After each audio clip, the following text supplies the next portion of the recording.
We decided to end it. Not with violence, not with escape, but with silence. The silence of children who would never cry in these fields. We chose extinction over enslavement. They will never own another generation of our blood. Never. And God forgive us. We do it all over again. There are stories that history tries to bury, stories whispered in the dark corners of cotton fields, stories that burn with such fierce truth that even time cannot extinguish them. This is one of those stories, a story about a woman whose hands brought life into this world, only to watch that life be torn away and sold like livestock. A story about the most desperate act of resistance ever conceived in the depths of human suffering. Her name was Miriam. I need you to remember that name, because what she did changed everything. Not immediately, not in ways the world could see right away, but like a seed planted in scorched earth, her actions would eventually bloom into something the slave masters never anticipated. Something they feared more than rebellion, more than escape, more than death itself.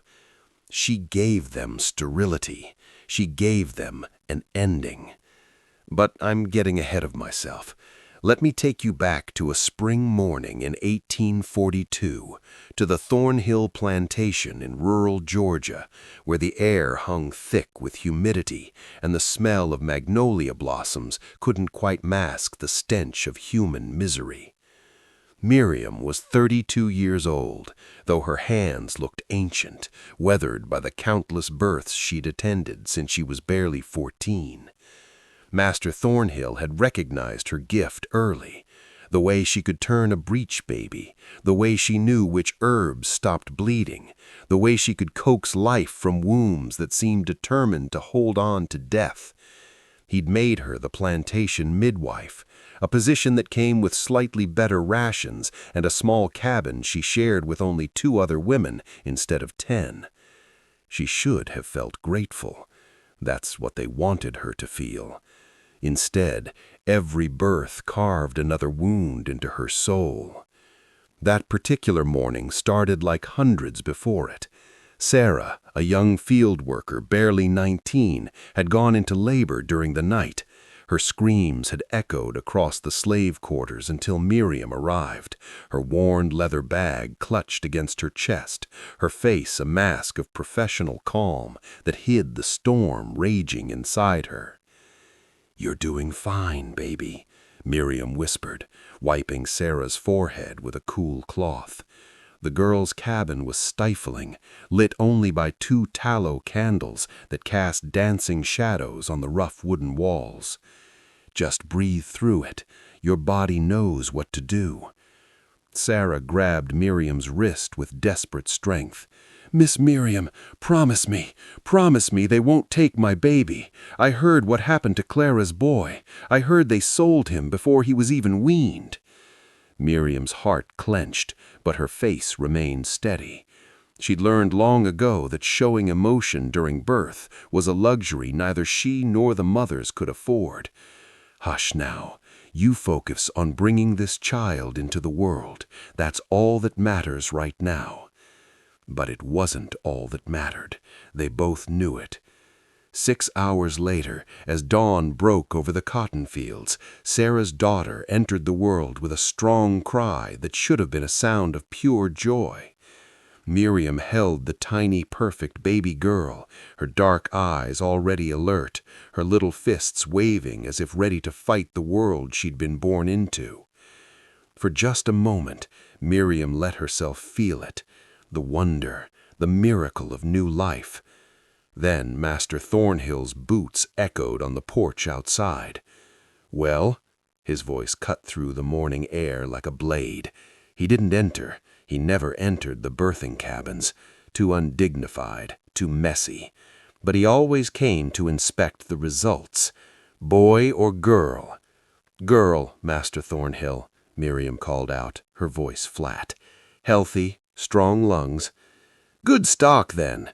There was a pause, the scratch of pencil on paper. He was making notes in that ledger he always carried, the one where he tracked his human property like cattle. "Document it. I'll have Matthews come by later to mark her." Mark her, brand her, claim her as Thornhill property before she was even a day old. Sarah was weeping quietly, clutching her baby as if she could absorb the child back into her body, keep her safe inside where no one could reach her. Miriam knew that feeling. She'd felt it herself, twice, before both her babies had been sold away before their second birthdays. That was 17 years ago. She could still hear their cries. After Master Thornhill left, Miriam sat with Sarah in the growing light. Outside, the overseer's bell was already ringing, calling the field workers to another day of back-breaking labor under the merciless Georgia sun. Sarah would have 3 days to recover, maybe 4 if Miriam argued that she was still weak. Then she'd be back in the fields, her baby strapped to her back or left in the care of the too young and too old who couldn't work. Until the day came when a buyer offered the right price. Then the baby would be gone, and Sarah would be expected to smile and curtsy and say, "Yes, Master. Thank you, Master." "How do you bear it?" Sarah whispered, staring down at her daughter's face. "How do you keep bringing babies into this hell?" Miriam had no answer, not one that brought any comfort. She gathered her supplies slowly, methodically, the way she did everything. The herbs carefully wrapped in cloth, the scissors she kept sharp, the thread for stitching. As her hands moved through the familiar motions, something shifted inside her. A thought that had been forming for years, growing like a cancer in the dark places of her mind, suddenly crystallized into terrible clarity. What if there were no more babies? The thought should have horrified her. Instead, it felt like the first breath of air after drowning. What if she could stop it? Stop the endless cycle of birth and loss, of hope and heartbreak, of creating new souls only to watch them be sold, beaten, broken, worked to death in these cursed fields. Oh my God! The realization hit her with such force that she had to steady herself against the doorframe. Her hands were shaking, not with fear, with something that felt dangerously close to hope. If you're watching this story, you need to understand what happened next wasn't born from hatred. It was born from love. A mother's love multiplied by every child she'd delivered into chains. A love so fierce and desperate that it was willing to burn down the future to spare those unborn souls from suffering. This is how revolutions begin. Not with grand speeches or raised fists, but with a single person deciding they've had enough. That death is preferable to this living nightmare. That even scorched earth is better than soil that only grows suffering. Miriam walked back to her cabin that morning with purpose in her step. She didn't know yet how she would do it, but she knew with absolute certainty that she would find a way. The Thornhill plantation had been producing slaves for 3 generations. That was about to end. The idea consumed Miriam like fever. For 3 days she moved through her duties in a fog, her mind working through possibilities while her hands performed the routine tasks she'd done 1,000 times before. She tended to minor ailments, prepared poultices for infected wounds, checked on new mothers and their babies. All the while, that dangerous seed of rebellion was taking root, spreading through her consciousness like kudzu through a forest. The problem was knowledge. She knew herbs that could end a pregnancy early, teas that brought on bleeding, roots that caused cramping. She'd used them before, secretly, when desperate women begged her to spare them from bringing another child into bondage. But those were temporary solutions. acts of mercy that had to be repeated again and again. What she needed was something permanent, something that would end the possibility of life itself. She needed to make them barren. On the fourth night after Sarah's baby was born, Miriam sat outside her cabin under a sky scattered with stars that seemed to mock her with their indifferent beauty. The sounds of the quarters surrounded her. Quiet conversations, a baby crying, someone singing a low, mournful spiritual that spoke of crossing rivers and finding freedom on distant shores, empty promises of a heaven that seemed impossibly far away. "You carry in a heavy burden tonight, Sister Miriam." The voice made her start. Old Moses emerged from the shadows, his ancient face creased with lines that mapped out 7 decades of suffering. He was the eldest on the plantation, too old for field work now, but still valued for his skill at repairing tools and his way with horses. He lowered himself onto the ground beside her with a grunt, his joints protesting. "Just tired," Miriam said, but her voice betrayed her. Moses studied her with eyes that had seen too much, understood too much. "I've known you since you was a girl, Miriam. I know tired. This ain't tired. This is something else." For a long moment she said nothing. Trust was a dangerous commodity in the quarters. The masters had ways of turning slave against slave, offering small favors for information, threatening punishment for silence. But Moses had never betrayed anyone. In all her years, she'd never known him to carry tales to the big house. "How many babies you delivered in your time here?" she asked quietly. "Lord, child, must be close to 200 by now." 237, Miriam corrected. "I count every one, remember every face." She turned to him. "You know how many of those children are still here on this plantation?" Moses was quiet. 41. 41 out of 237. The rest were sold, separated from their mothers before they could even remember their faces, sent to plantations across Georgia, Alabama, Mississippi, scattered like seeds on the wind. Her voice cracked. "And I'm the one who brought them into this world. I'm the one who cut the cord and took their first breath and put them in their mother's arms, knowing what would happen. That ain't on you, sister. Isn't it?" Miriam's hands clenched into fists. "What if I could stop it, Moses? What if I could make sure no more babies were born into this hell?" The old man went very still. When he spoke, his voice was barely a whisper. "What you talking about?" "I'm talking about ending it, the cycle. No more births, no more babies for them to sell, no more children crying for mothers they'll never see again." The words tumbled out now, a confession and a battle cry all at once. "I know herbs, Moses. I know plants that can prevent conception, maybe permanently. What if I gave them to the women? What if we all agreed, together, that we wouldn't bring any more children into bondage?" The old man's breath came out in a long, shuddering exhale. "Lord, have mercy. You talking about something that could get every one of us killed, Miriam. Do you understand that?" "I understand that we're already dying, just slowly, generation after generation, dying in these fields, our children sold away, our bodies worked until they break. This would be our choice, our decision, the one thing they can't take from us." They sat in silence for a long time. Somewhere in the distance, an owl hooted. The night breeze carried the scent of honeysuckle, and under it, the ever-present smell of sweat and suffering that permeated the quarters. Finally, Moses spoke. "You'd need everyone to agree, every woman of childbearing age. If even one refused, if even one went to Master Thornhill with what you're planning." "I know." "And the men. You'd need the men to understand too, to support it. Because when the masters figure out what's happening, and they will figure it out, it's the men who face the worst of the punishment.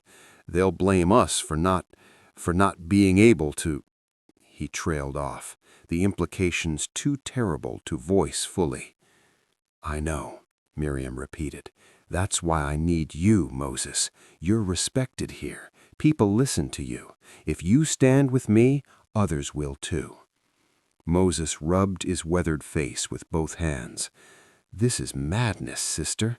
Beautiful, terrible madness. Is it madness to want it to end? To refuse to be breeding stock for their profit?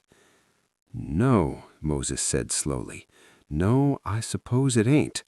He looked at her with something that might have been admiration or might have been fear. Probably both. But you understand what you're asking. You're asking people to give up hope, to choose a future where there are no children, no grandchildren, to watch ourselves die out like a fire burning down to ash.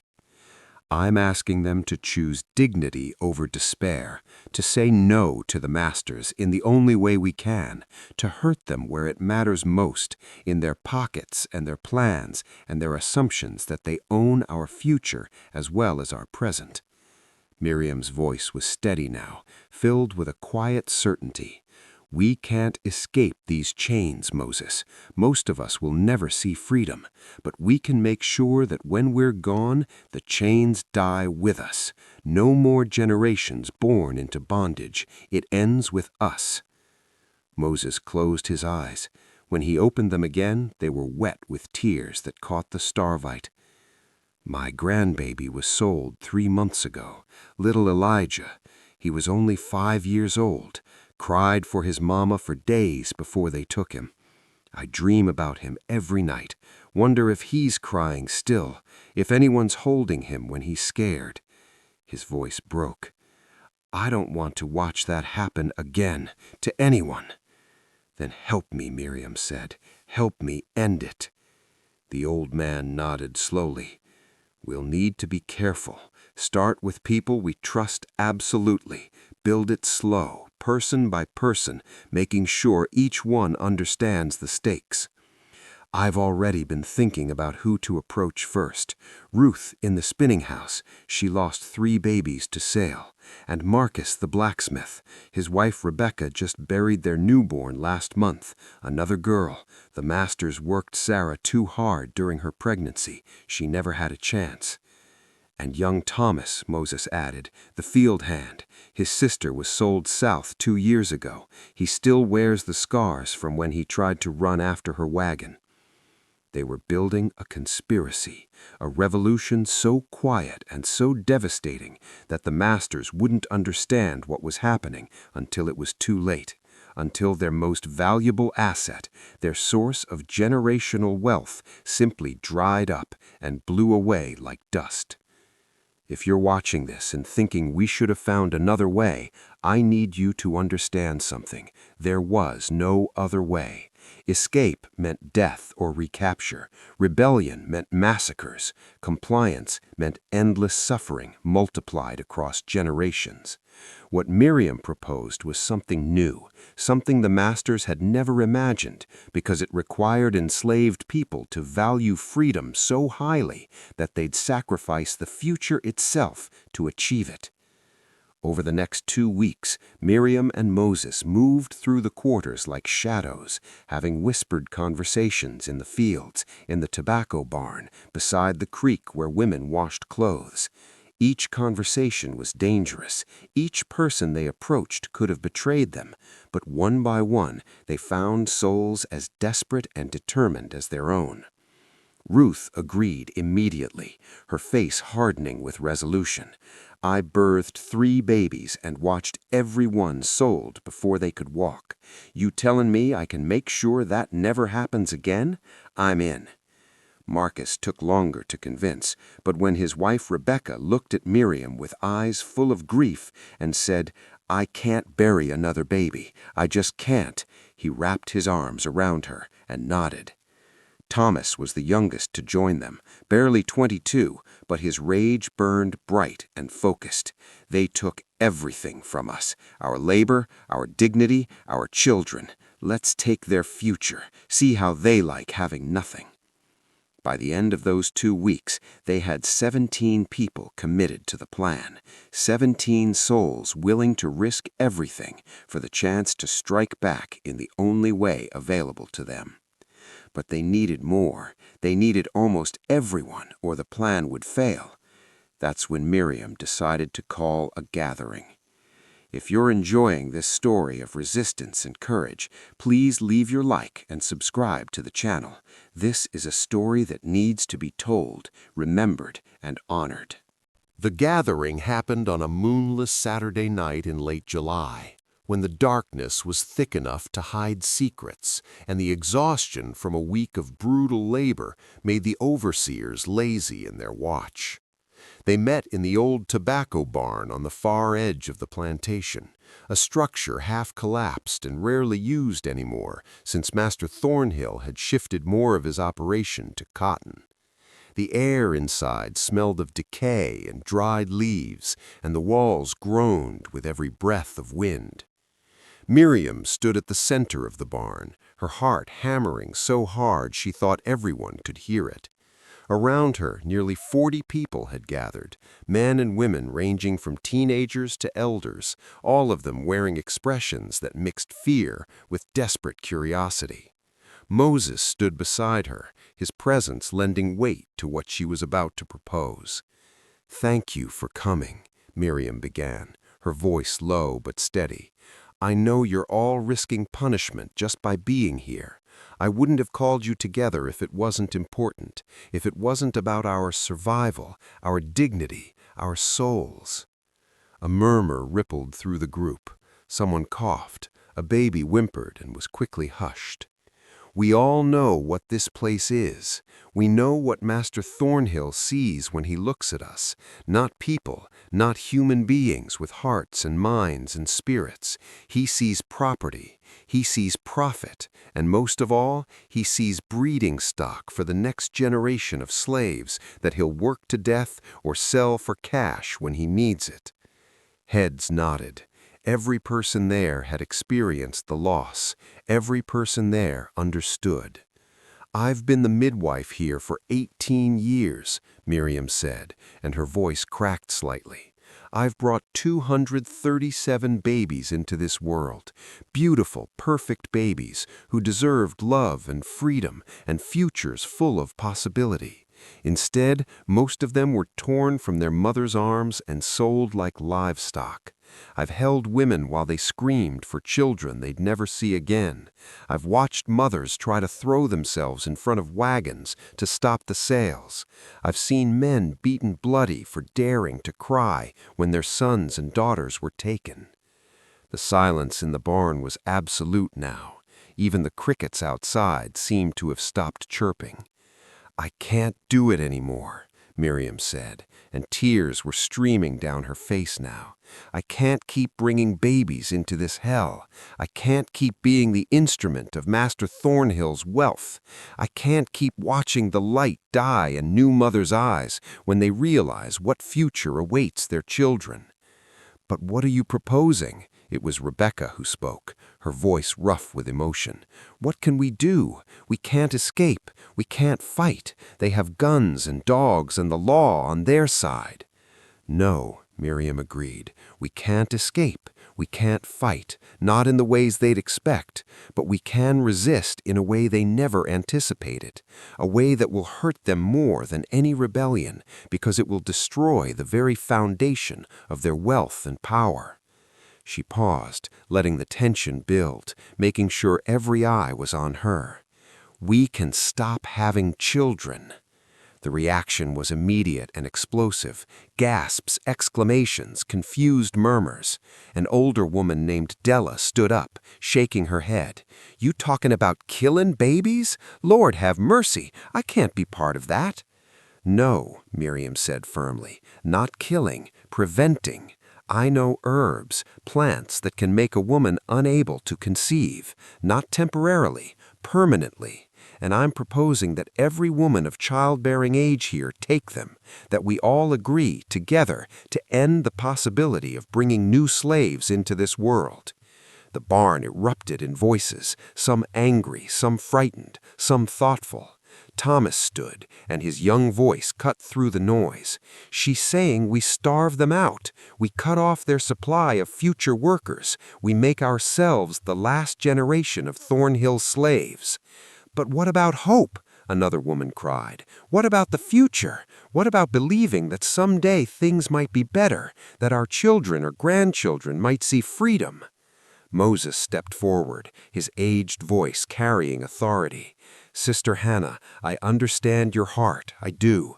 But I've lived 70 years on this earth, and I've seen things get worse, not better.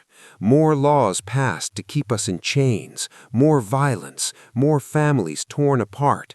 This hope you talking about, it's kept us alive, yes, but it's also kept us compliant. It's made us believe that our suffering has some purpose, some meaning.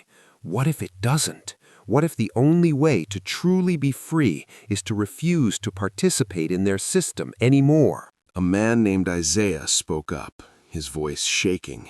"But the masters, when they figure out what's happening, they'll come after us. They'll torture us to find out who's responsible. They'll make examples of us." "They will," Miriam acknowledged, "and that's why everyone here needs to understand what they're agreeing to. This isn't just about taking herbs and preventing pregnancy. This is about committing to a path that will likely end in our deaths. But it will be our choice, our decision, the one act of true freedom we can claim in this life." A young woman named Clara stood, cradling a baby in her arms. Her son was only 3 months old, one of the infants Miriam had delivered earlier that summer.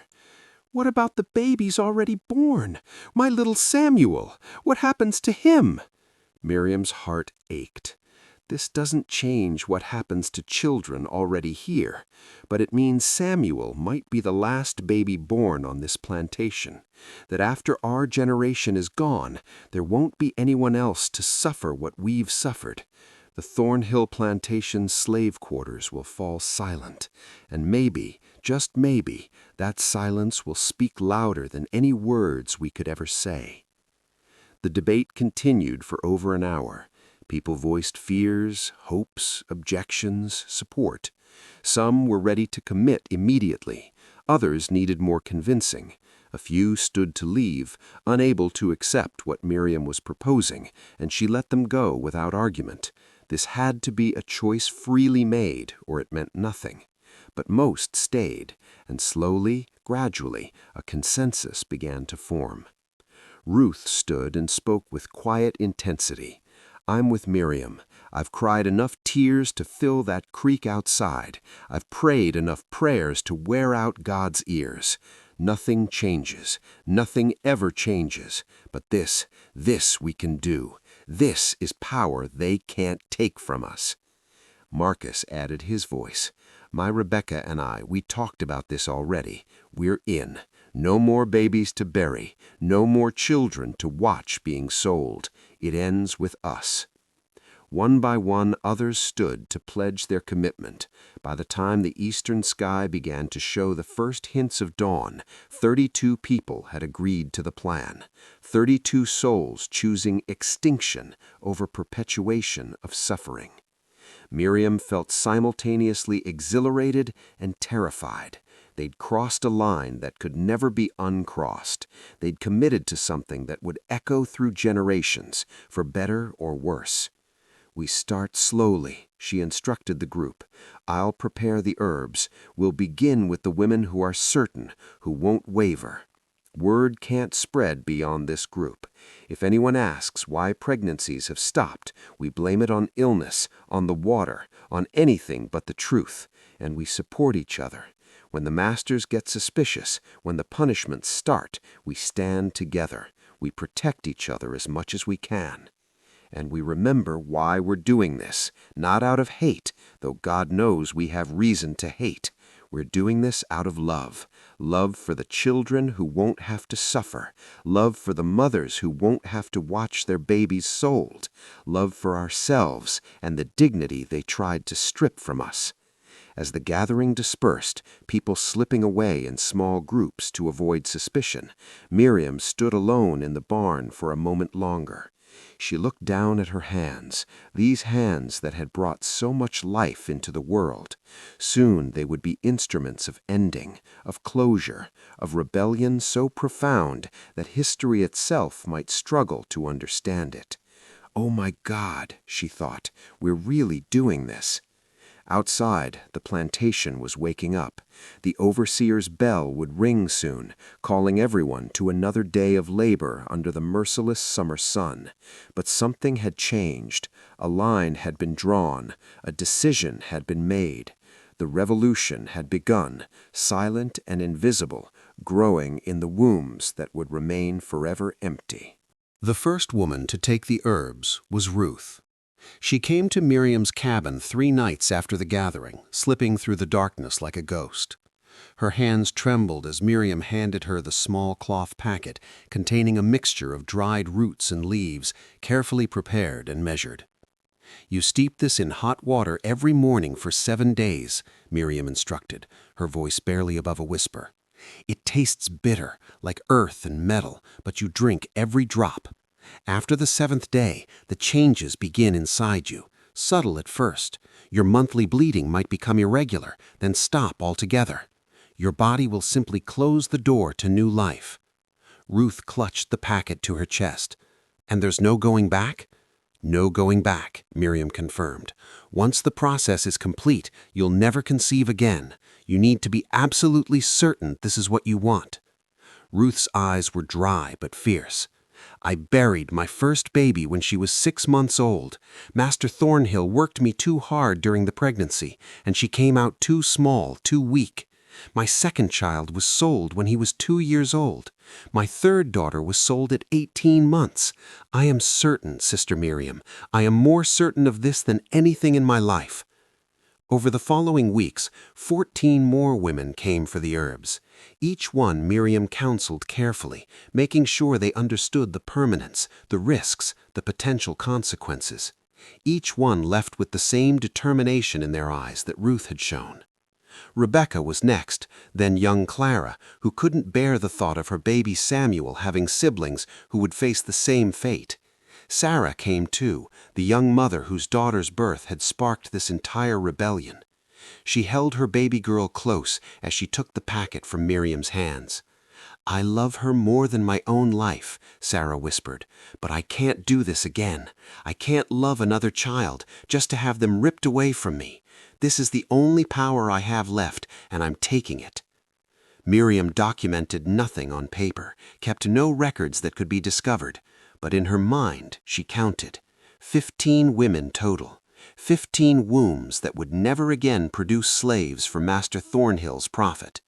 It was a small number in the grand scheme of things, but it was a start. The men, meanwhile, had their own burden to carry. They had to appear normal, had to continue performing the role of potential fathers, even as they knew the future had been cut off.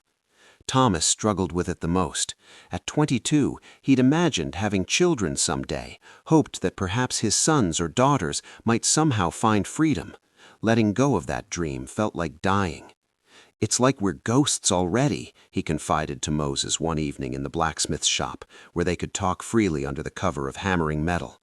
"Walking around, working, eating, sleeping, but knowing we're the end of the line, that when we're gone, there's nothing after."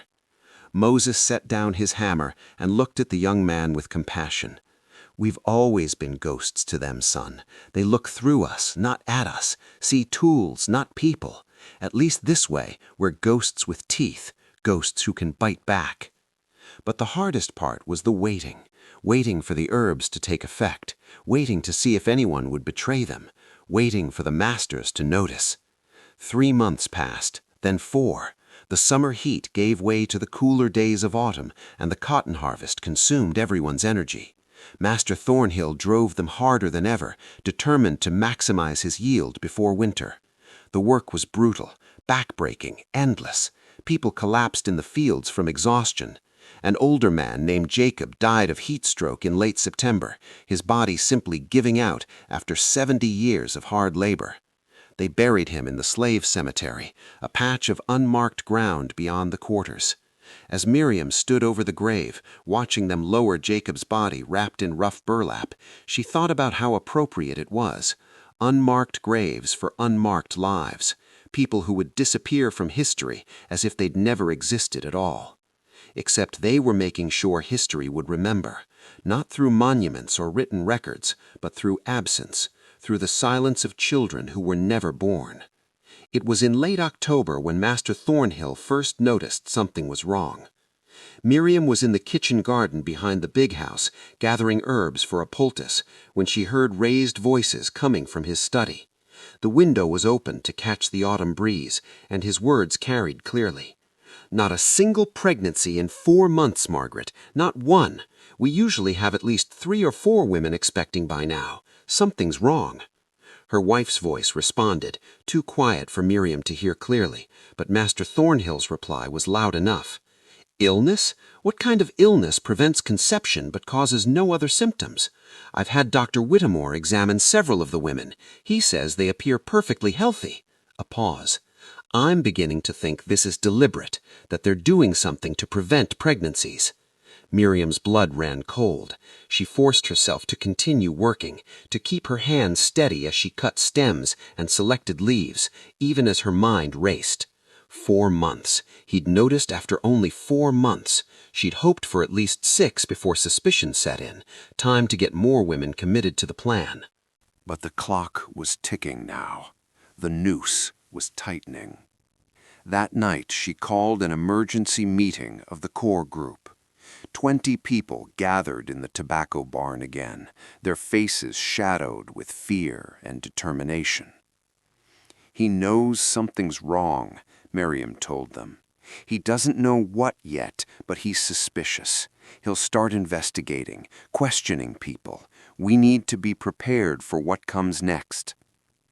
"What does come next?" Clara asked, clutching her baby tighter.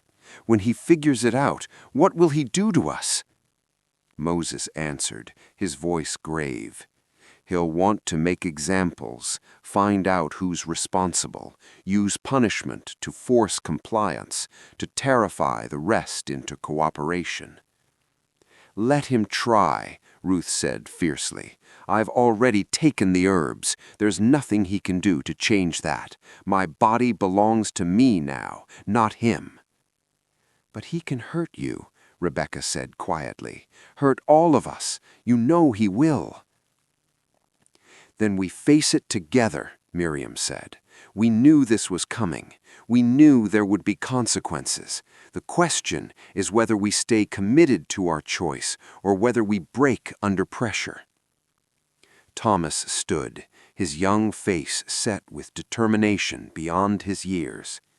"I say we expand the plan, bring in everyone we can trust before he starts cracking down. If we're going to face punishment anyway, we might as well make it count. Let's make sure every woman on this plantation has the choice." It was a dangerous proposal. Moving faster meant more risk of discovery, more chance of betrayal. But Thomas was right. They were living on borrowed time now. Master Thornhill wouldn't stay confused for long. "We have maybe 2 weeks," Miriam calculated. 2 weeks before he brings in overseers to investigate properly, before he starts separating people for questioning, before the real pressure begins. In that time, we approach every woman we think might agree. We offer them the choice, their body, their decision. "And the ones who refuse?" someone asked. "We let them refuse," Miriam said firmly. "This only works if it's a choice. Force would make us no better than the masters." Over the next 10 days, Miriam and her core group moved through the plantation like whispers on the wind. Quiet conversations in the fields, hushed meetings in cabins after dark, careful explanations of what the herbs would do, what the consequences might be, what it meant to join this silent rebellion. Not everyone agreed. Some women couldn't let go of the hope that their children might somehow escape slavery, that the future might be different. Some were too afraid of the punishment that would inevitably come. Miriam understood. She harbored no resentment toward those who chose differently. But many said yes. Women who had watched too many babies sold. Mothers who buried children, worked to death before they reached adulthood. Young women who refused to bring new life into a world of chains. By the time 2 weeks had passed, 43 women had taken the herbs, 43 women whose wombs would never again produce slaves for the Thornhill plantation. It was the largest act of coordinated resistance the plantation had ever seen, and Master Thornhill still didn't know exactly what was happening. But he was getting closer to the truth. Miriam could feel it in the air, in the way the overseers watched them more carefully now, in the tension that crackled through the quarters like lightning before a storm.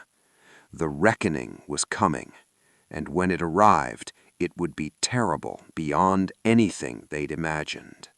The reckoning came on a cold November morning, when frost still clung to the cotton stalks and the air tasted like metal and coming violence. Master Thornhill appeared at the quarters before dawn, accompanied by 3 overseers and Dr. Whitmore, a thin, cruel man with spectacles that caught the early light like insect eyes. Behind them stood 6 white men from neighboring plantations, brought in to provide muscle and intimidation. "Everyone out," the head overseer, a brutal man named Pike, shouted. "Every last one of you, now." People stumbled from their cabins, children crying, old folks moving slowly on stiff joints. Miriam emerged with her heart hammering, knowing this was the moment they'd been preparing for. Around her she could see the faces of the other women who'd taken the herbs.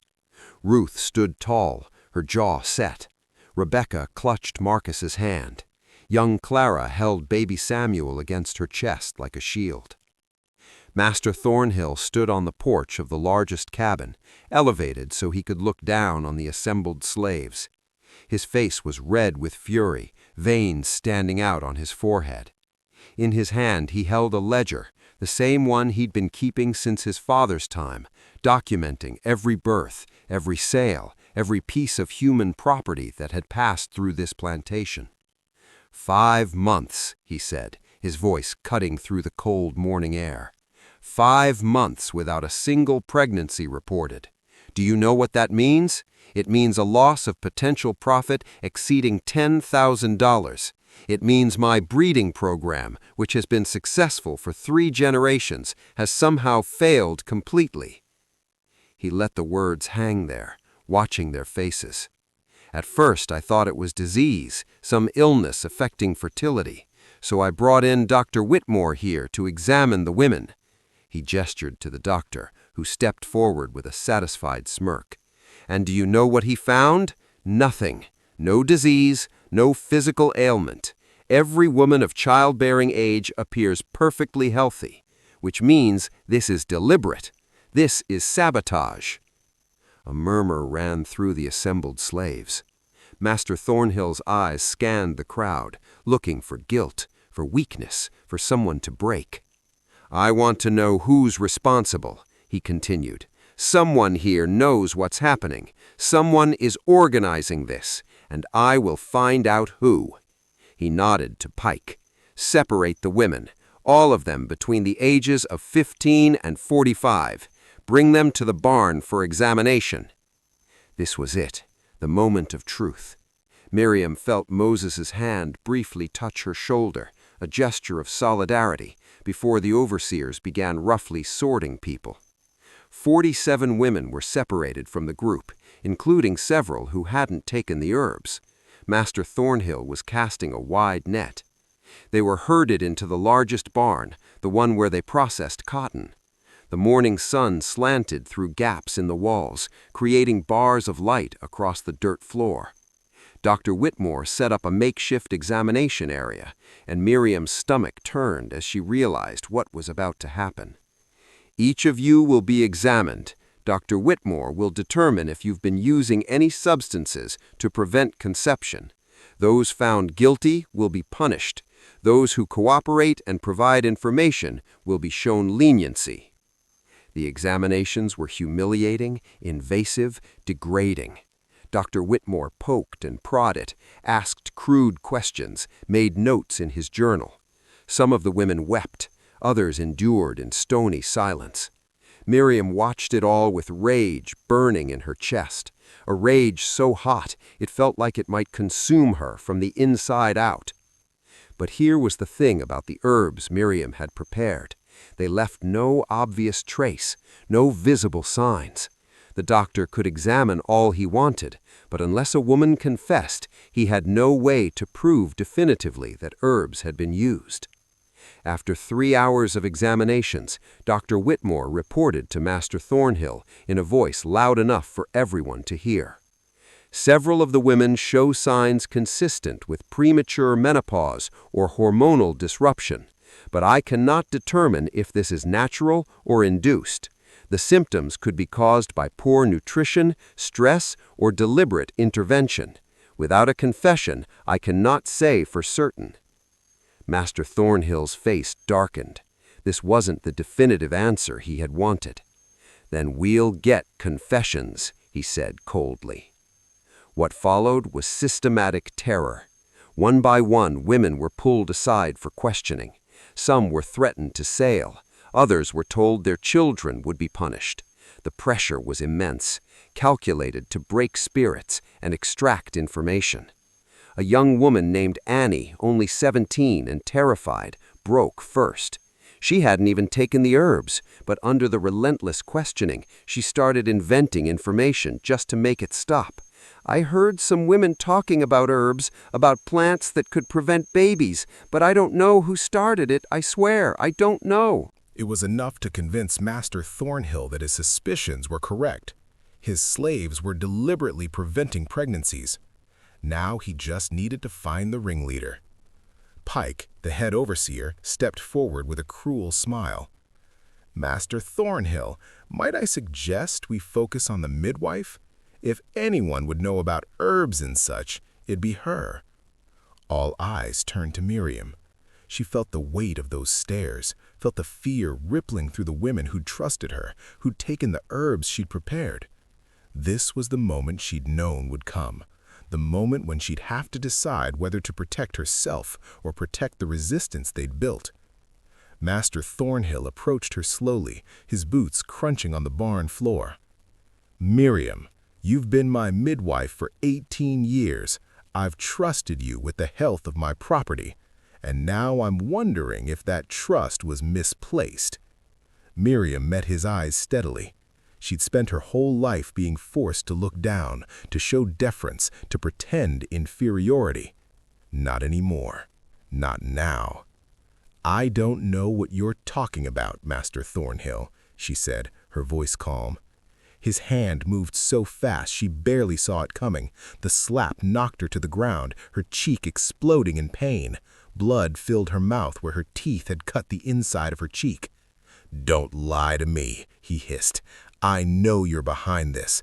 I know you've been poisoning my slaves against reproduction, and you're going to tell me exactly what you've done and who else is involved." Miriam pushed herself up to her knees, spitting blood onto the dirt floor. Through the pain, she felt something like joy, like freedom, because she realized in that moment that he couldn't actually force her to speak. He could hurt her, yes, he could kill her, but he couldn't reach inside her mind and pull out the truth. Her body had never belonged to her, but her silence did. "I have nothing to say to you," she said quietly. The beating that followed was savage. Pike joined in, his fists and boots landing with practiced precision, designed to cause maximum pain without killing. Miriam tried to protect her head, curling into a ball as blows rained down on her back, her ribs, her legs. Through the pain, she heard women screaming, heard Ruth shouting, "Leave her alone!" Heard the scuffle as Marcus tried to intervene and was clubbed down by another overseer. Then Moses' voice, ancient and commanding, cutting through the chaos. "Enough! You want someone to blame? Blame me. I'm the eldest here. Nothing happens in these quarters without my knowledge. You want to punish someone? Punish me." The beating stopped. Miriam lay on the ground, gasping, tasting blood, her vision blurred. Through the haze, she saw Moses standing tall despite his 70 years, offering himself up as sacrifice. "You old fool," Master Thornhill said, breathing hard from exertion. "You think I'm stupid enough to believe you organized this? A man who can barely walk straight? Believe what you want, but I'm telling you, I knew about it. I supported it. We all did. Every single one of us in this barn. You want confessions? Here it is. We decided together that we wouldn't bring any more children into slavery. We chose to end it. Our bodies, our choice." A shocked silence fell over the barn. Master Thornhill stared at Moses as if he'd grown a second head. The very idea that slaves might claim autonomy over their own reproduction was so foreign, so impossible to his worldview that he seemed temporarily unable to process it. Then his face twisted with such rage that Miriam thought he might have a seizure. "You chose," he screamed, "you chose your property. You don't get to choose anything. Your bodies belong to me. Your futures belong to me. Everything you are belongs to me." "No," said Moses simply, "not anymore." What happened next would echo through the plantation for generations. Master Thornhill, consumed by fury and the need to reassert control, ordered what he called a lesson in obedience. The punishment was designed to break spirits, to instill such terror that no slave would ever again dare to resist. But he'd miscalculated, because people who've already chosen to end their own futures aren't afraid of threats. People who've decided that death is preferable to continued bondage can't be controlled through fear.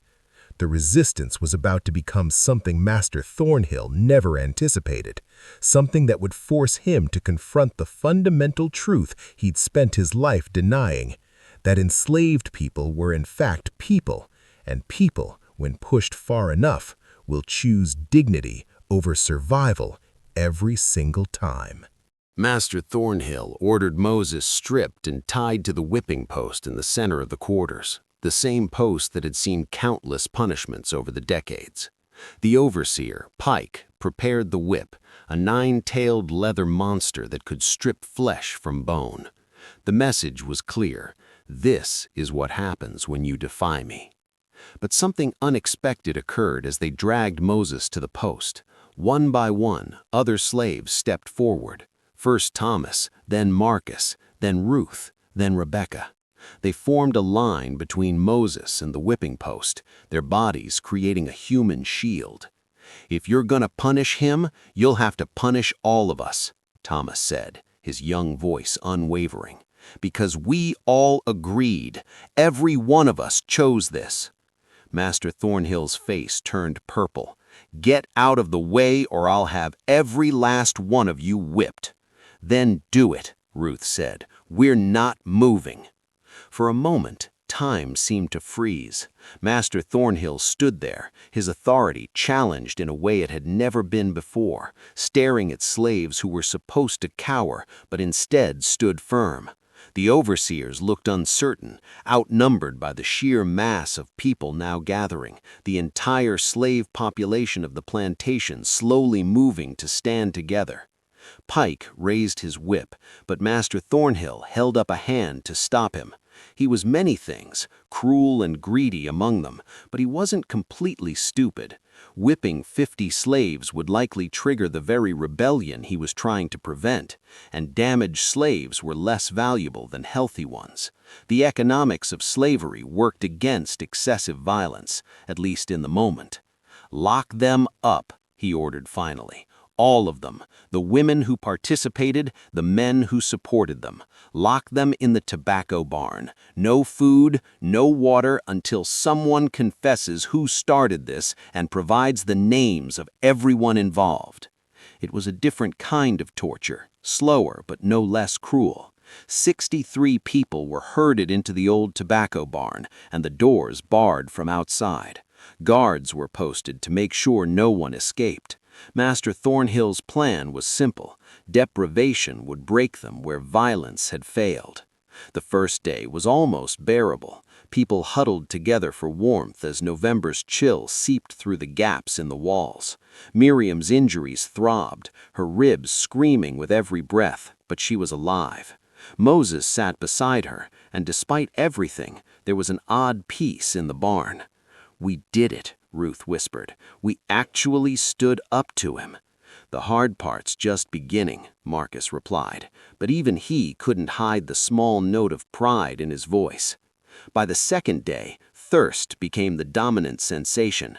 Throats grew parched, lips cracked. The youngest children cried for water, their mothers trying desperately to comfort them with empty promises. Miriam watched Clara nurse baby Samuel, knowing the mother's milk would soon dry up without water. Master Thornhill visited that afternoon, standing outside the barred doors. "Ready to talk yet? Ready to tell me who started this madness?" Silence answered him. "You're all being foolish. I'm offering clemency to anyone who cooperates. Just give me names and you'll be released, fed, given water. This can end right now." Still silence. On the third day, two of the elderly people collapsed from dehydration. One was a woman named Patience, who'd been on the plantation for 56 years. The other was Moses. Miriam crawled to him, her own body weak from thirst and injury, and held his weathered hand. "You don't dare die on me, old man, not after everything we've done." Moses's eyes fluttered open, his lips moved, barely a whisper. "Worth it, all worth it. They can starve us, beat us, kill us, but they can't make us bring children into this hell. We won. Don't you see? We already won." Tears streamed down Miriam's face, precious moisture she couldn't afford to lose. "We're going to die in here, aren't we?" "Maybe," Moses allowed, "but we'll die free. Free in the only way that matters. Free in our hearts, in our choices. They never owned that, Miriam. They never owned our souls." On the fourth day, Master Thornhill's wife, Margaret, appeared at the barn, something she had never done before. She was a small woman, pale and thin, who spent most of her time in the big house, pretending the source of her wealth didn't exist. But now she stood outside the barn doors, her handkerchief pressed to her nose against the smell of too many unwashed bodies confined in close quarters. "This is madness, John. You're going to kill them all. That's thousands of dollars in property loss." "They need to learn obedience," Master Thornhill replied coldly. "They've learned something else entirely," Margaret said. "They've learned they can choose death over submission. What good are slaves who'd rather die than work for you?" It was perhaps the first time she'd ever questioned him, the first time she'd acknowledged that the people locked in that barn were, in fact, people capable of choice and will and resistance. Inside the barn, people were beginning to lose consciousness. The children's cries had grown weaker. Miriam herself drifted in and out of awareness, her damaged body shutting down from lack of water and food. She dreamed of her babies, the ones who'd been sold, imagined them free and safe somewhere far away. It was a comforting lie her mind told her as it prepared to let go. Then, on the evening of the fourth day, the barn doors opened. Not to release them, to drag out the bodies. Patience had died. An older man named Samuel had died. Moses was barely breathing, his ancient heart finally giving out after 70 years of enduring the unendurable. Miriam crawled to him, used her last reserves of strength to hold him one more time. "I'm sorry," she whispered. "I'm so sorry I'd brought us to this." Moses's hand found hers, squeezed with surprising strength. "Don't be sorry," he gasped. "Proudest thing I ever did. Stand with you, die free." He died in her arms as the sun set, his last breath a small rebellion against a system that had tried to own even his final moments. The death of Moses broke something in Master Thornhill. Not his will, not his cruelty, but his certainty. He'd expected them to break, expected hunger and thirst and death to make them compliant. Instead, they were choosing death with dignity over life in chains. That night he ordered water brought to the barn. Not food, not freedom, but water.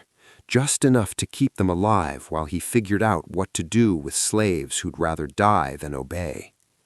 As people drank desperately, gulping down the precious liquid, Miriam sat beside Moses' body and felt something shift inside her. Grief, yes, but also a terrible, beautiful clarity. They'd started something that couldn't be stopped now. Even if Master Thornhill killed every one of them, the story would spread. Other plantations would hear about the slaves who chose sterility over breeding, the rebellion of empty wombs, the resistance of the unborn. It was a legacy written in absence, in silence, in the children who would never cry in the slave quarters, and it was more powerful than any weapon they could have wielded. Master Thornhill released them from the barn on the 6th day, but it wasn't mercy that motivated him, it was calculation. Dead slaves were worthless. Broken, traumatized slaves who still worked were valuable, even if they couldn't reproduce. They stumbled out into pale November sunlight, blinking like moles emerging from underground. 3 more people had died during the night. A young mother named Esther, a field hand named Jacob, and little Clara's baby Samuel, who'd simply been too small and fragile to survive the deprivation. Clara came out of that barn changed. The vibrant young woman who'd once smiled despite everything was gone, replaced by something harder, colder, forged in grief and rage. She didn't cry over Samuel's tiny body. She just stared at Master Thornhill with eyes that promised nothing but hate for the rest of her days. Miriam helped bury Moses in the slave cemetery, along with the others who died. No markers, no headstones, just rough graves in hard Georgia clay. But as she shoveled dirt over his body, she made a silent promise. Their deaths wouldn't be meaningless. The resistance would continue. And it did. Over the following months, Master Thornhill tried everything to restart pregnancies on his plantation. He brought in different doctors, changed the food rations, separated couples, and forced new pairings, hoping that would somehow reverse what had been done. He even brought in a so-called fertility specialist from Savannah, a charlatan who prescribed tonics and tinctures that did absolutely nothing. Because you can't reverse what the herbs had done. The women who'd taken them were permanently sterile. Their wombs had closed forever, sealed against the possibility of bringing new slaves into the world.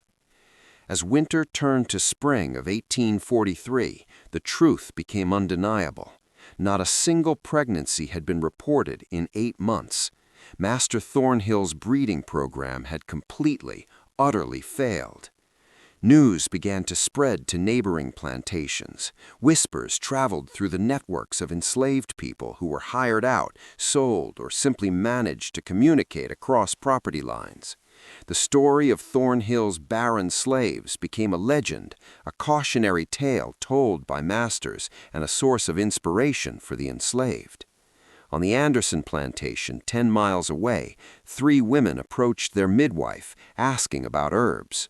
On the Crawford place, a group of field hands started meeting secretly, discussing whether they too could organize such resistance. The idea was spreading like fire through dry grass, and there was nothing the slave owners could do to stop it. Master Thornhill's response was to increase surveillance, to crack down harder, to make examples of anyone who stepped out of line. Pike, the overseer, became even more brutal, whipping people for the smallest infractions, creating an atmosphere of terror designed to prevent any further resistance. But terror only works on people who have something to lose. In April, a slave named Daniel from a neighboring plantation arrived at Thornhill's place, purchased to replace one of the workers who died. Within a week, he'd sought out Miriam. "I heard about what you did," he said quietly, meeting her in the kitchen garden where she still gathered herbs under the suspicious watch of an overseer. About the women who chose to end the cycle. On my old plantation, they're talking about doing the same thing. They wanted me to ask you, how? How did you organize it without getting everyone killed? Miriam looked at this young man, maybe 25 years old, with scars on his back from previous whippings and hope burning in his eyes despite everything. She glanced at the overseer, 20 yards away but watching carefully, and spoke in a voice barely above a whisper. You start with trust. You find people who've lost everything, who have nothing left to fear. You give them a choice, a real choice, maybe the only choice they'll ever have, and you accept that some of them will die for making it. But that death, that sacrifice, it means something. It says we're human. We're not animals to be bred. We're people who can choose dignity over survival. Daniel nodded slowly. The woman who wants to do this, her name is Grace. She's their midwife, like you. She's delivered 40 babies in 3 years, watched 36 of them sold. She says she can't do it anymore. Then tell Grace, Miriam said, that she's not alone. Tell her that what we did here will echo, that even if we all die, even if they kill every last one of us, we've proven something they can never take back, that we own ourselves, at least in this one way. The conversation lasted less than 5 minutes, but it was enough. The resistance was spreading, evolving, becoming something larger than any individual plantation or group of slaves. By summer, Master Thornhill was facing financial crisis. His whole business model had depended on breeding slaves to sell.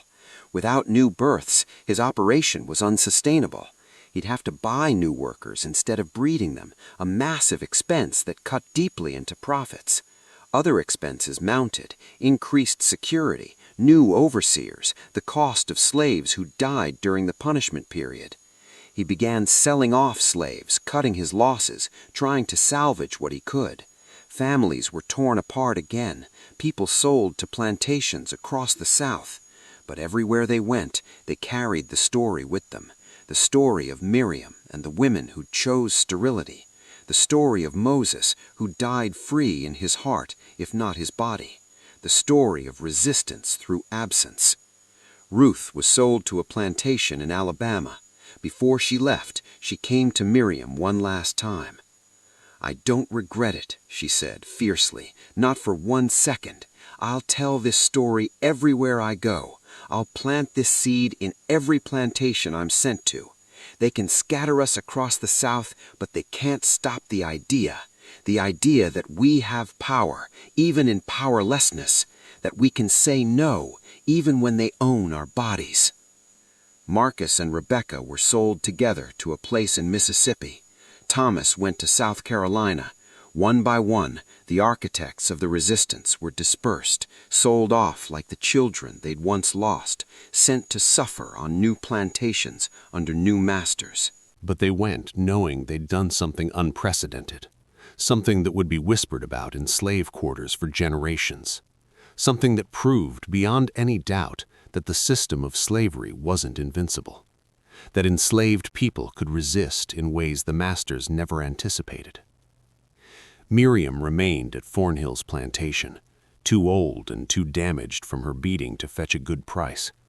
She continued her work as midwife, though now there were no births to attend. Instead, she tended to the sick, the injured, the dying. And she told the story, over and over, to anyone who would listen. The story of the rebellion of empty wombs. The story of women who loved their unborn children so much they chose never to conceive them. The story of a people who found freedom in the most unexpected place, in the silence of a future that would never be.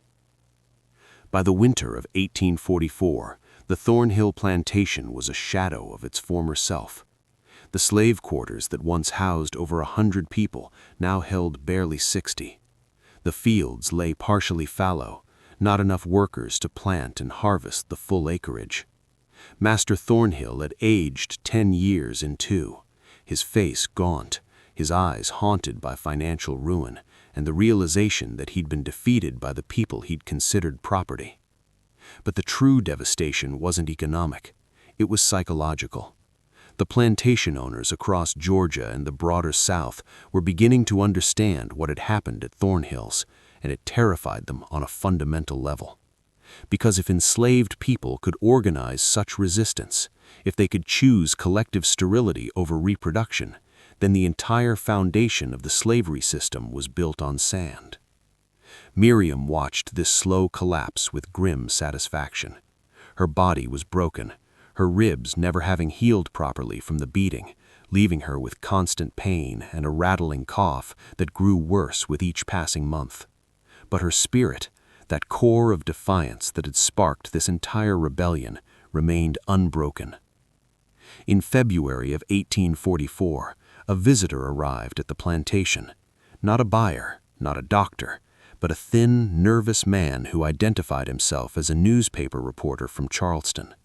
He'd heard rumors, he said, about unusual happenings at Thornhill's place, about a sudden cessation of births, about organized resistance.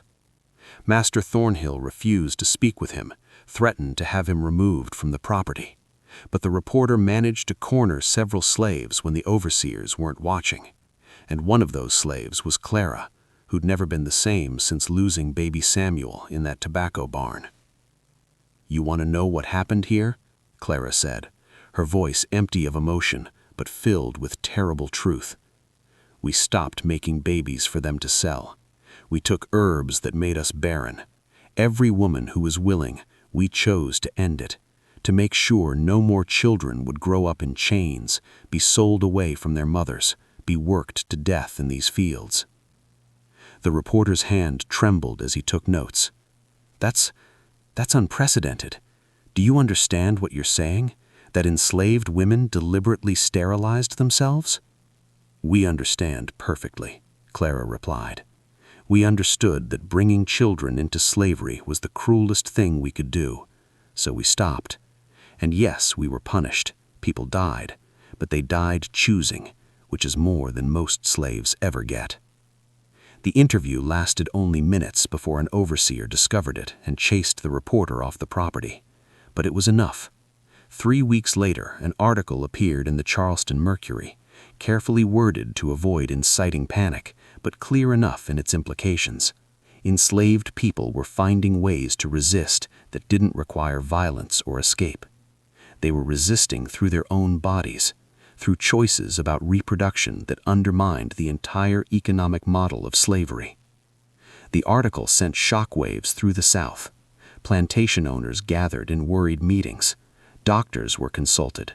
Preachers delivered sermons about the duty to be fruitful and multiply, conveniently ignoring that this biblical command was being used to justify breeding human beings like livestock. And in slave quarters across Georgia, Alabama, Mississippi, the Carolinas, women began asking their midwives about herbs, about choices, about whether they too could end the cycle. Master Thornhill tried to suppress the story, threatened anyone who spoke about it, but you can't suppress an idea whose time has come. The resistance was spreading, and there was nothing he or any other slave owner could do to stop it. In March, Miriam received an unexpected visitor, a young black woman, freeborn, who'd traveled from Savannah with papers proving her status. Her name was Harriet, and she was part of a network of abolitionists who'd heard about what happened at Thornhill's plantation. "I need to hear it from you," Harriet said, sitting across from Miriam in the small cabin the midwife still occupied. "I need to know if the stories are true, if you really organized women to sterilize themselves." Miriam studied this free woman, taking in her proud bearing, her fine dress, her educated speech, everything Miriam had been denied her entire life. But there was no resentment in her heart, only a fierce need to make sure the story was told correctly. "Every word is true," Miriam said.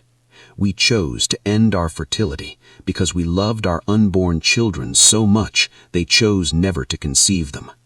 We chose dignity over survival. We chose to hurt the masters in the only way we could, by denying them the next generation of slaves. Harriet's eyes filled with tears. Do you understand what this means? What you've done? You've shown that enslaved people have agency, have the ability to resist in ways that don't require violence.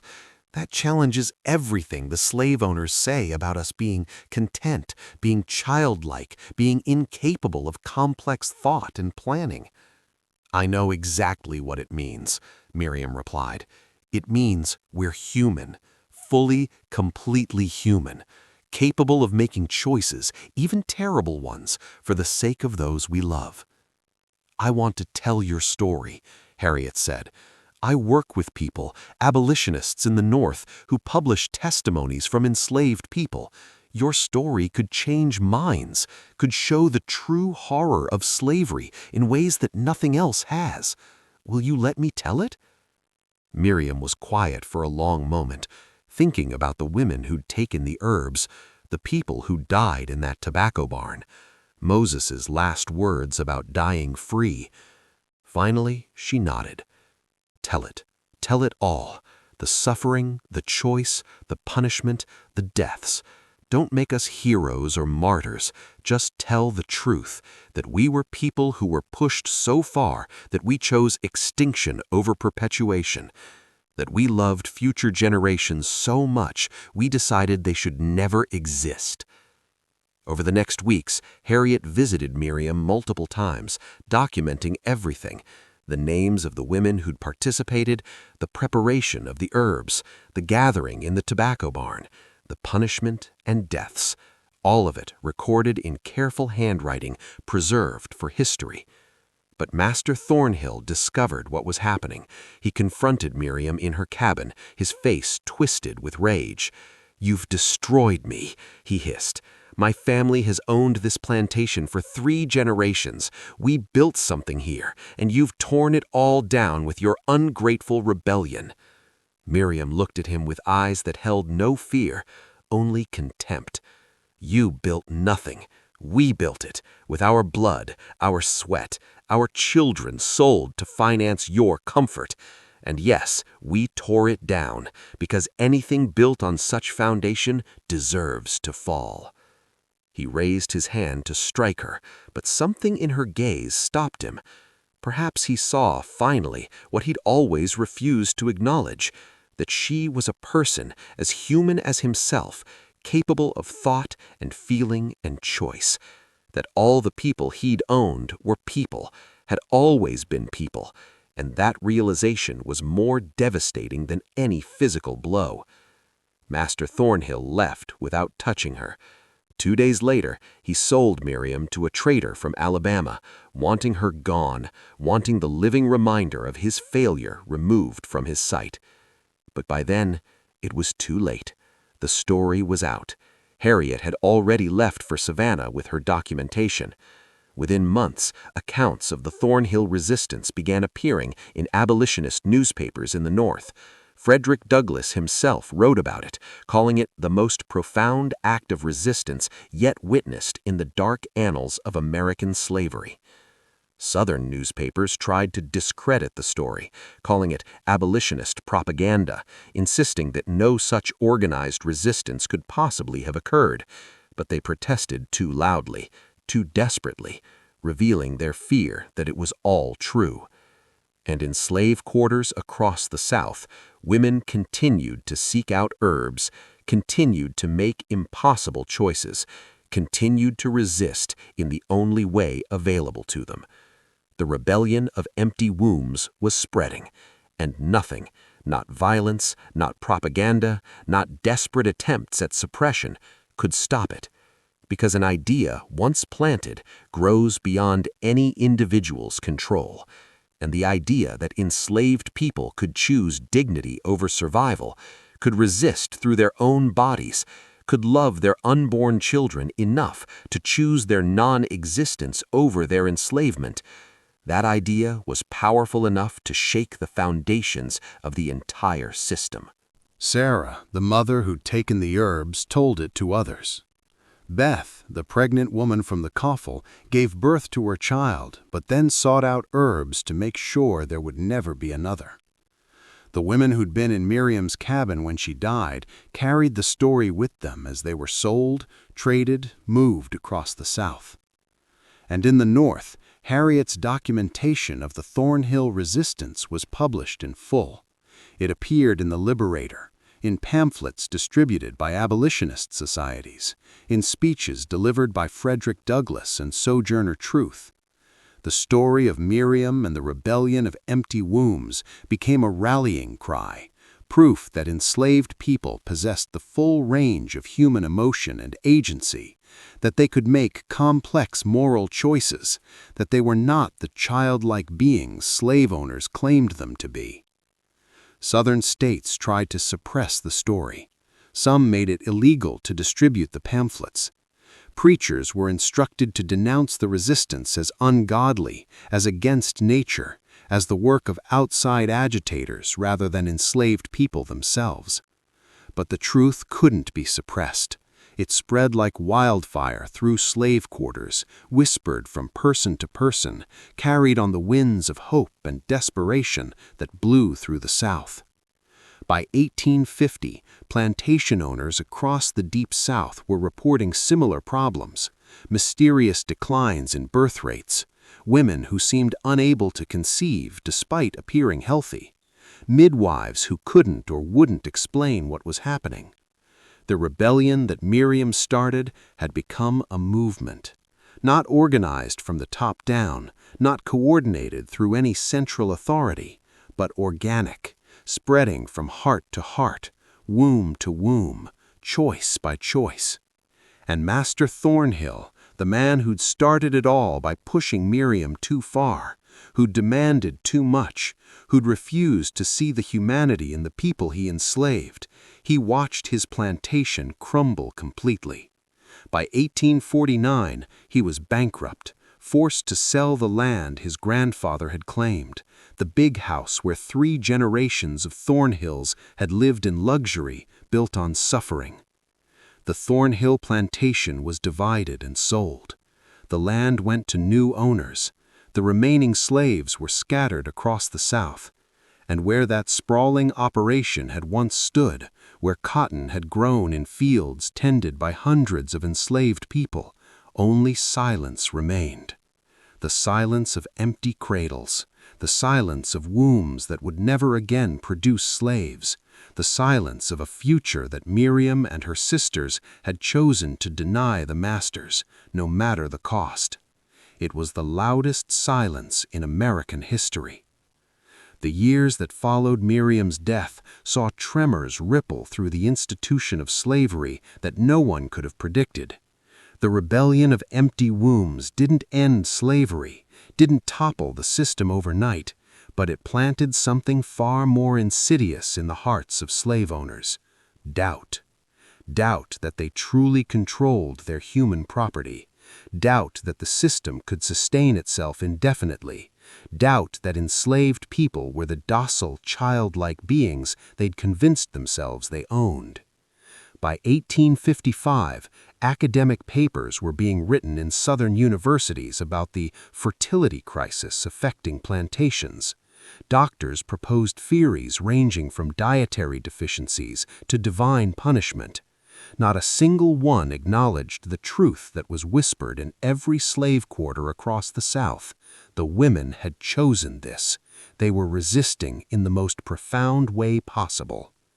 Ruth lived until 1858 on that plantation in Alabama, and before she died, she trained 2 younger women in the preparation of the herbs. Those women trained others. The knowledge spread like roots beneath the soil, invisible but inexorable, connecting women across state lines, across plantations, across the vast geography of Southern slavery. Clara survived the longest of Miriam's original conspirators. She was sold 3 more times, ending up on a plantation in Louisiana, and she never stopped telling the story. Even as an old woman, her hair white, her hands gnarled with arthritis, she would gather young mothers around her and speak of Miriam, of Moses, of the choice they'd made. "They want you to believe you have no power," she would say, her voice still carrying echoes of that rage that had been forged when baby Samuel died in the tobacco barn. "They want you to think your only value is in making more slaves for them to sell. But you have a power they can't touch. You have the power to say no, to choose silence over screaming, to choose empty arms over arms that will inevitably be emptied by sale." Some women who heard her took the herbs, others didn't. But every single one understood that they had a choice, and that understanding changed something fundamental in their relationship to their enslavement. The masters sensed this shift. They couldn't articulate it, couldn't understand it, but they felt it. A subtle change in the atmosphere of the quarters, a quiet defiance that no amount of whipping could eliminate. Because how do you punish someone for not becoming pregnant? How do you force conception through violence when the body itself has become a fortress of resistance? In 1860, on the eve of the Civil War, a researcher named Thomas tried to quantify the phenomenon. He examined birth records from hundreds of plantations across Georgia, Alabama, Mississippi, and the Carolinas, and what he found was startling. Birth rates among enslaved women had declined by nearly 40% since 1842. 40% fewer babies born into slavery. 40% fewer children to sell, to work, to perpetuate the system. The economic impact was devastating. Plantations that had relied on natural increase to maintain their labor force were forced to purchase slaves at inflated prices. The internal slave trade, which had been hugely profitable, began to contract. Some plantation owners, facing financial ruin, began to question whether slavery was sustainable as an economic system. This wasn't why the Civil War started. Wars begin for complex reasons, political and economic forces far beyond the choices of individual enslaved women. But the rebellion that Miriam started contributed to the instability of the system, added weight to the argument that slavery was not the permanent, natural institution its defenders claimed it to be. When the war came, when Union armies marched through Georgia and Alabama and Mississippi, when the Emancipation Proclamation was signed and slavery finally, legally ended, the women who'd taken those herbs felt a complex mixture of emotions. Relief that it was over, grief for the children who'd never existed, pride that they'd resisted in their own way, and a deep, aching question: what now? Sarah, the young mother whose daughter's birth had started everything, lived to see emancipation. She was 63 years old when freedom came, her daughter Emma 42, and she held that grown woman's hand as Union soldiers read the proclamation aloud in the quarters of what had once been Thornhill's plantation. "Mama," Emma said, tears streaming down her face, "we're free. You're free." Sarah looked at her daughter, the only child she'd ever been allowed to keep, and thought about all the babies she might have had if she hadn't taken Miriam's herbs. The grandchildren who might have existed, the generations that had been sacrificed to the choice she'd made. "Yes," she said quietly, "we're free. And you know what that means? It means the children we chose not to have, they don't have to carry this burden. They don't have to remember what it was like to be owned. They're free too, in their own way, free from ever existing in bondage." It was a strange thought, a paradoxical comfort, but it was real nonetheless. The story of Miriam and the rebellion of empty wombs should have been lost to history. Most stories of enslaved resistance were lost, deliberately buried by those who wanted to maintain the fiction that slavery had been a benign institution, that enslaved people had been content. But this story survived because Harriet had documented it, because Frederick Douglass had written about it, because women who'd participated told their children and grandchildren after freedom came, because the truth, once spoken, has a way of persisting even when people try to silence it. In 1889, a historian named Dubois, researching the economic decline of slavery, came across references to the Thornhill Resistance. He traveled to Georgia, interviewed elderly formerly enslaved people who remembered the story, found Harriet's original documentation in an archive in Boston. He published a paper titled Acts of Bodily Resistance, the Thornhill Sterility Rebellion of 1842 to 1860. It was largely ignored by mainstream historians who preferred narratives of violent rebellion or passive suffering. The idea that enslaved women had organized to sterilize themselves, that they'd chosen collective extinction over perpetuation of bondage, was too radical, too challenging to accepted narratives. But in communities of formerly enslaved people, in black churches and schools and homes across the South, the story was told and retold. It became a legend, a source of pride, a reminder that resistance takes many forms, and that even in the most desperate circumstances, people find ways to claim their humanity. Miriam never knew that her story would survive. She died thinking she might be forgotten, just another enslaved woman lost to history. But she lives on in every telling, in every reminder that enslaved people were fully human, capable of complex moral reasoning, capable of sacrifice so profound it challenges everything we think we understand about suffering and resistance. Her legacy isn't written in monuments or textbooks. It's written in the silence of children who were never born into bondage, in the empty cradles that became symbols of defiance, in the wombs that became fortresses of resistance, in the choice, the terrible, beautiful choice that said we would rather end than continue like this. And that choice echoes through history still. It speaks to anyone who's ever been pushed so far that extinction seemed preferable to continuation. It says, you are human, you have power, even when it seems you have none. You can choose, even when all choices seem impossible. Miriam's story, the story of those women and men who stood with her, who died in that tobacco barn, who spread the resistance across the South, it's a story that needed to be told, not to celebrate suffering, but to honor the incredible strength of people who found dignity in the most undignified circumstances imaginable. They didn't win the war against slavery. That took armies and politics and forces beyond their control, but they won the war for their own souls. They proved beyond any doubt that they were people, fully, completely, courageously human. And that truth, once established, could never be taken away.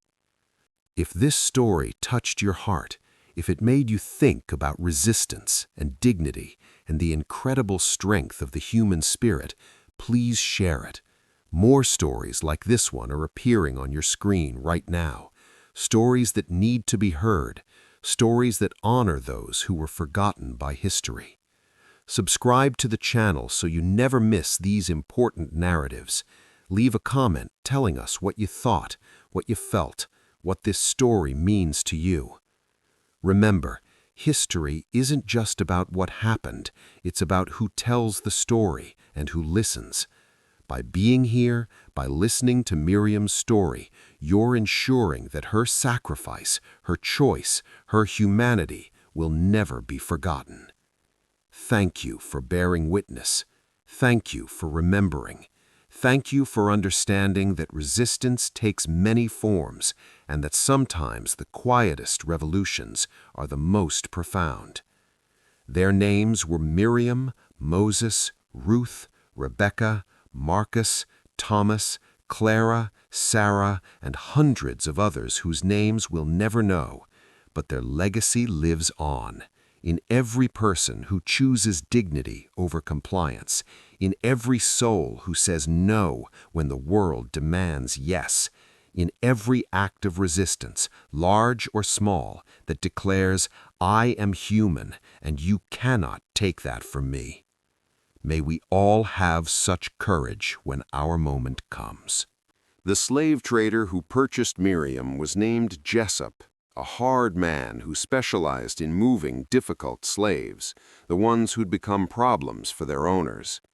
He chained her in a coffle with 15 others, men and women bound together for the long walk to Alabama.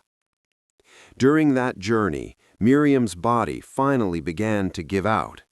The damage from the beating, the months of inadequate food, the respiratory illness that had worsened through the winter, all of it converged. She coughed blood into her hands as they walked, her breathing coming in labored gasps. But she used what strength she had left to talk to the other slaves in the coffle, to tell them the story, to plant the seeds of resistance in new soil. A young woman named Beth walked beside her, pregnant with her first child and terrified of what awaited her in Alabama. "Why would you do that?" she asked Miriam. "Why would you give up the possibility of children? Aren't they the only hope we have, the only thing that makes this life bearable?" Miriam looked at this young woman, so full of hope despite everything, and felt a pang of compassion mixed with sorrow. "Sweet child," she said, her voice raspy, "I used to think that too, that babies were hope. But I delivered 237 children in my time. I watched most of them sold away before they could walk. I held mothers while they screamed for babies they'd never see again. And I finally understood that bringing children into this world wasn't hope. It was cruelty masquerading as hope." "But what about freedom?" Beth pressed. "What if someday, somehow, slavery ends? What if our children or grandchildren see that day?" "Then they'll be free from the beginning," Miriam replied. "They won't have to carry the scars we carry. They won't have to remember what it was like to be property. Sometimes the greatest gift you can give someone is the gift of never existing in a world like this."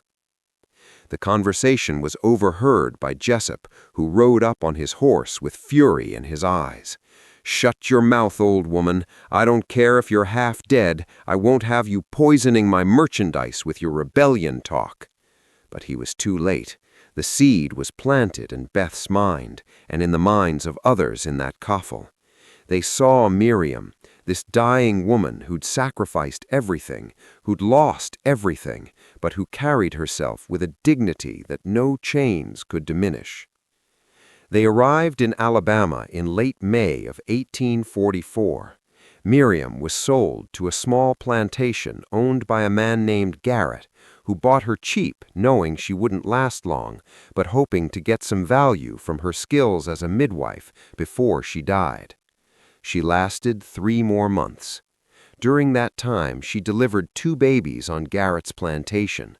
Both times, after the birth, she spoke quietly to the mothers about choices, about herbs, about a different way of resisting. One mother refused to listen, clinging to her baby with fierce hope. The other, a woman named Sarah, who'd already lost 4 children to sale, listened with growing understanding. "You're offering me a way to make sure I never feel this pain again?" Sarah said, holding her newborn son. "I'm offering you a choice," Miriam corrected. "Only you can decide if it's the right one." Sarah took the herbs. In August of 1844, as summer heat blanketed Alabama and the cotton plants grew tall in fields watered with enslaved people's sweat, Miriam's lungs finally gave out. She died in the same small cabin where she'd delivered those last 2 babies, surrounded by women who'd only known her for 3 months, but who understood the weight of what she represented. Before she died, she spoke her final words to those gathered around her bed. "Tell the story," she whispered, each word an effort. "Tell them to everyone. Tell them about the women who chose to end the cycle. Tell them about Moses, who died free in his heart. Tell them that we were people, fully human, capable of loving so fiercely that we chose extinction over enslavement. Tell them we mattered. Tell them we chose. She died with those words on her lips, 53 years old, her body worn out, but her spirit unbroken. They buried her in an unmarked grave, like so many enslaved people before her. No headstone, no ceremony, just a hole in the ground and dirt shoveled over a body that survived unspeakable suffering. But the story didn't die with her.